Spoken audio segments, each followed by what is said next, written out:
सबसे बड़ी प्रॉब्लम जो कि क्लास 9th और क्लास 10th का स्टूडेंट फेस करता है वो है मैथ्स को कैसे पढ़ते हैं वो तरीका नहीं पता। 90% स्टूडेंट्स को ये लगता है मैथ्स का मतलब है रटना, क्योंकि तुम एसएसटी में रटते हो, साइंस में रटते हो, तो तुम्हें लगता है मैथ्स भी रटी जाती है, बट ऐसा नहीं है। बहुत सारी प्रॉब्लम्स है जो कि आज के समय पर शायद तुम फेस कर रहे होगे, जैसे कि क्या भैया एनसीईआरटी इनफ है या फिर और बुक्स लगानी पड़ेंगी, जैसे R D Sharma, R S Agarwal.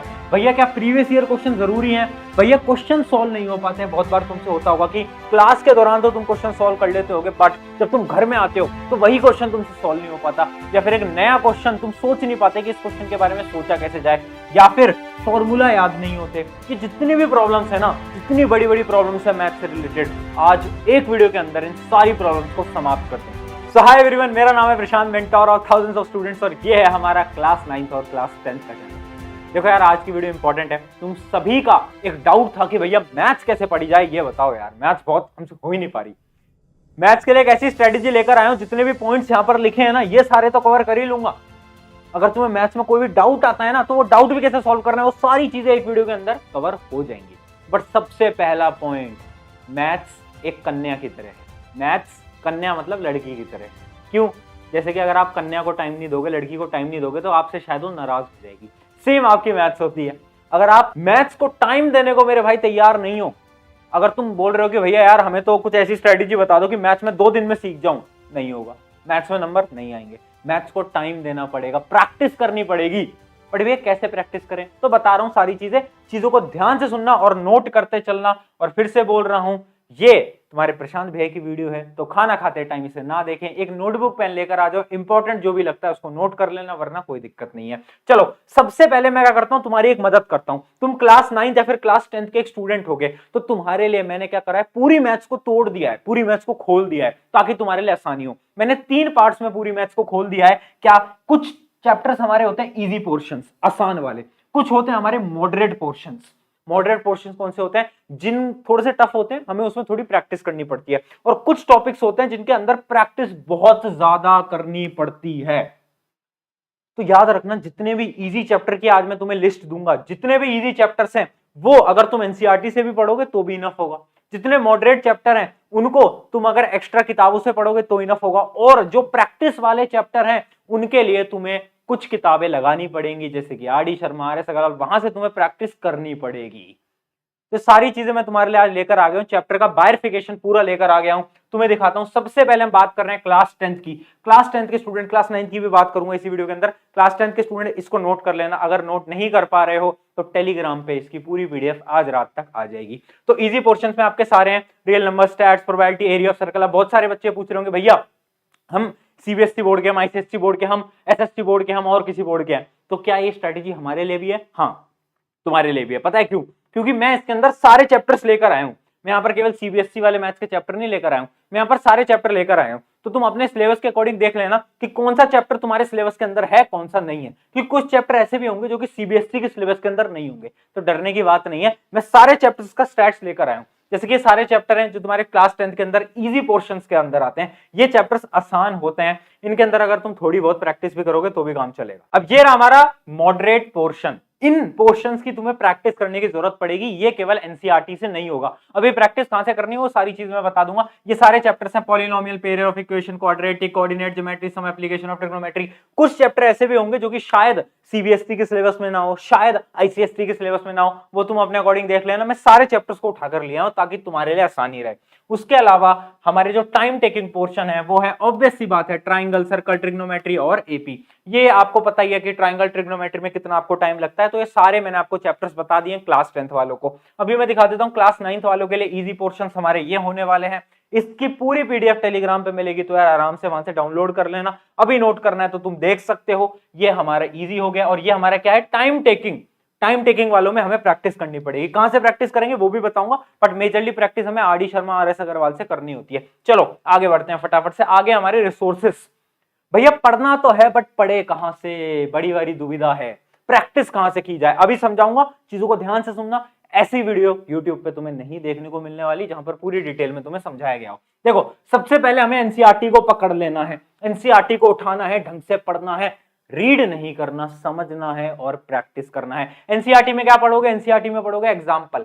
सबसे पहले हम कोशिश करेंगे एग्जांपल से, उसके बाद हम जाएंगे एक्सरसाइज क्वेश्चंस पे। अगर तुम्हारी एनसीईआरटी खत्म होती है उसके बाद तुम उठाओगे एक दूसरी किताब एनसीईआरटी एग्जाम्पलर। अगर तुम्हारे पास नहीं है तो ऑनलाइन फ्री में मिलती है, वहां से तुम ले सकते हो। अगर तुम्हें एनसीईआरटी एग्जाम्पलर अच्छी नहीं लगती तो उसकी जगह तुम प्रीवियस ईयर क्वेश्चंस को भी यूज कर सकते हो। इन दोनों में से कोई भी एक चीज यूज कर सकते हो। प्रीवियस ईयर क्वेश्चन मैं भी तुम्हारे लिए बड़ी अच्छी चीज लॉन्च करने वाला हूं, कुछ दिन में तुम्हें पता चलेगा, तो ठीक है, तो इन दोनों में से कुछ भी यूज कर सकते हो। उसके अलावा या तो तुम आर.डी. शर्मा कर लो या तो तुम आर.एस. अग्रवाल कर लो, दोनों में से कोई भी, बट दोनों किताबें साथ में नहीं उठानी, मतलब नहीं उठानी, इस बात को दिमाग में डाल लो। बहुत होशियार बच्चे दोनों किताबें करने लगते हैं, ये बहुत बड़ी बेवकूफी होती है। और फाइनल स्टेप लास्ट में क्या करना है, सैंपल पेपर। अब ये सैंपल पेपर तब करना होता है जैसे कि जब तुम्हारे एग्जाम में 2 महीना है, 1 महीना है, तब की बात है, तो आखिरी में वो तुम कर लेना, उस टाइम की वीडियो में बना दूंगा, अभी उसकी जरूरत नहीं है। तो ये हमारा पूरा रोड मैप है। जितने भी इजी चैप्टर्स हैं अगर आप उनके लिए एनसीईआरटी और एनसीईआरटी एग्जाम्पलर करोगे इनफ होगा। जितने भी मॉडरेट हैं उनके लिए अगर आप एनसीईआरटी या फिर प्रीवियस ईयर क्वेश्चन या फिर थोड़ी बहुत आर.डी. शर्मा करोगे इनफ होगा। बट जितने भी टाइम टेकिंग है उनके लिए तुम्हें आर.डी. शर्मा उठानी पड़ेगी, आर.एस. अग्रवाल उठानी पड़ेगी, इस बात को याद रखना। आगे बढ़ते हैं। भैया क्वेश्चन ही नहीं बनते, अब क्या करें? भैया सवाल नहीं बन पाते यार हमसे, तो यार हम नया सवाल देखते तो हम ब्लैंक हो जाते हैं। इसकी क्या टेक्निक है? टेक्निक ध्यान से सुनना। सबसे पहली टेक्निक है कॉन्फिडेंस ट्रिक। कॉन्फिडेंस ट्रिक क्या होती है? देखो यार, अगर इमेजिन करो कि यार तुम स्केटिंग में ना बहुत बार गिरते हो, स्केटिंग करिए, चलो स्केटिंग को छोड़ते हैं, तुम साइकिल चलाने में बहुत बार गिरते हो, तो अगर तुम्हें साइकिल चलाना सीखना है ना तो तुम्हें कॉन्फिडेंस चाहिए। अगर तुमसे 4 लोग आकर ये बोल देंगे ना कि यार तू तो यार बहुत अच्छी साइकिल चला सकता है, अगर तुम्हें कुछ लोग अगर बोलेंगे ना कि यार तू तो ये काम बहुत बढ़िया करता है, तो तुम्हारा उस काम में कॉन्फिडेंस इंक्रीज होता है। तो सेम मैथ्स में हमें करना है। देखो करना क्या है ना, हमें स्टार्ट मैथ को इजी चैप्टर से करना है। अब बहुत सारे बच्चे क्या करते हैं, स्टार्ट ही मैथ को करेंगे ट्राइंगल से। अरे बेवकूफ हो, ट्राइंगल इतना टिपिकल चैप्टर है, कैसे होगा? मूर्ख वाली हरकतें नहीं करनी। हमें क्या करना है, आसान चैप्टर को उठाया, रियल नंबर जैसे चैप्टर को उठाया, उसकी एनसीईआरटी करी। उसकी एनसीईआरटी करोगे तो तुम्हें लगेगा मैथ्स तो आसान है, तो कॉन्फिडेंस इंक्रीज होगा। कॉन्फिडेंस इंक्रीज होगा, फिर दूसरा चैप्टर, तीसरा चैप्टर, ऐसे।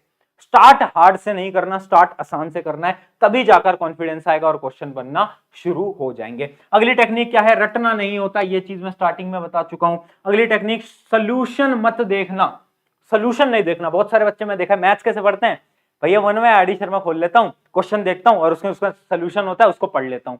अरे मूर्ख, क्या कर रहा है? ऐसे नहीं करते। हमें क्या करना होता है, पहले हमने क्वेश्चन देखा, फिर सॉल्व करो, जब सॉल्व ना हो तो सोल्यूशन देखना।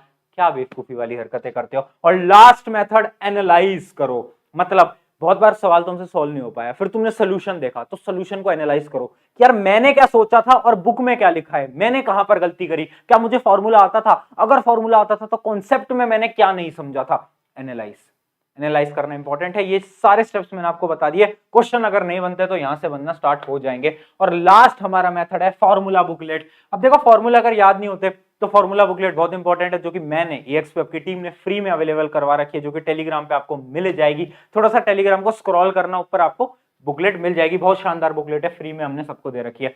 और फाइनल टिप्स क्या है प्रशांत भैया की? फाइनल टिप्स पहली है कि भैया प्रैक्टिस से ही होगा। जैसे स्टार्टिंग में मैंने बताया, मैथ्स इज लाइक अ सुंदर कन्या, है ना, तो प्रैक्टिस से ही होगा। उसके अलावा स्पीड प्लस एक्यूरेसी, स्पीड भी रखनी है, एक्यूरेसी भी रखनी है। मतलब तुम्हें क्वेश्चंस जल्दी सॉल्व करने का ट्राई करना है। ऐसा नहीं एक क्वेश्चन में 1-1 घंटा लगा रहे हो, नहीं, स्पीड इंक्रीज करो। और एक्यूरेसी का मतलब वही है कि यार देखो क्वेश्चंस को पूरा सॉल्व करना है, वो भी करेक्टली। बहुत सारे बच्चे क्या करते हैं ना, मैथ्स के अंदर आधी कैलकुलेशन करते हैं। मैंने बहुत सारे बच्चों को देखा है, क्या करेंगे, देखो उठाएंगे, ये क्वेश्चन सॉल्व करना स्टार्ट करा, है ना, फॉर्मूला वगैरह लिखा, सॉल्व करा, और लास्ट की जो कैलकुलेशन है ना उसको छोड़ देंगे और सोचेंगे आंसर तो हमारा सही होगा। अरे मूर्ख, क्या कर रहा है? कैलकुलेशन नहीं छोड़नी हमें, हमें क्या करना है, लास्ट तक पूरा कैलकुलेट करना है। और ये मैं इसलिए बोल रहा हूं क्योंकि लास्ट में जब तुम एग्जाम में बैठोगे ना और तुम देखोगे तुम्हारी सिली मिस्टेक्स हो रही है। सिली मिस्टेक्स क्यों होती है? कैलकुलेशन की वजह से। तो कैलकुलेशन की प्रैक्टिस अभी से ही करने लग जाओ, सारे क्वेश्चंस को पूरे पूरे सॉल्व करो। अगला क्या है, ट्राई एवरी न्यू क्वेश्चंस। मतलब जितने भी तुम नए क्वेश्चन ट्राई कर सकते हो, मतलब जितना तुम्हारे पास टाइम है उसके अकॉर्डिंग ट्राई न्यू क्वेश्चंस। ऐसा नहीं कि सेम ही पैटर्न के क्वेश्चन करे जा रहे हैं। भैया वो ट्राइंगल का ना वो कॉन्ग्रुएंसी वाला कॉन्सेप्ट मुझे अच्छा लग गया तो मैं फिर 50 क्वेश्चन उसी के कर रहा हूं। अरे नहीं यार, हमें अलग अलग कॉन्सेप्ट के अलग अलग क्वेश्चन करने। जैसे एनसीईआरटी की हर एक्सरसाइज में एक अलग कॉन्सेप्ट होता है, सिमिलरली हमें भी अलग अलग क्वेश्चन ट्राई करते रहने। और एक लास्ट, और तुम्हें इस वीडियो से एक चैलेंज में दे रहा हूं कि हम क्या करेंगे, डेली 10 सवाल कर रहे होंगे, डेली 10 क्वेश्चंस ऑफ मैथ।